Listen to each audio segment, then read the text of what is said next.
नमस्कार दोस्तों, स्वागत है आपका हमारे चैनल किसान खेती गार्डन पे। दोस्तों आज मैं आपको सन गोल्ड के सीड्स लगा के दिखाऊंगा।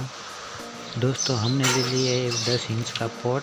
इसमें हमने कोकोपीट, वर्मी कंपोस्ट और थोड़ी सी सड़ी हुई खाद का इस्तेमाल किया है।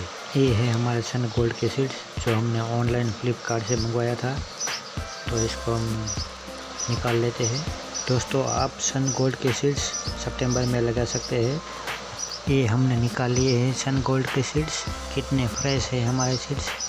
इस तरह से हम इसको लगा देंगे हल्के हाथों से और उसके बाद इसको कोकोपीट से थोड़ा कवर कर देंगे कुछ इस तरह से।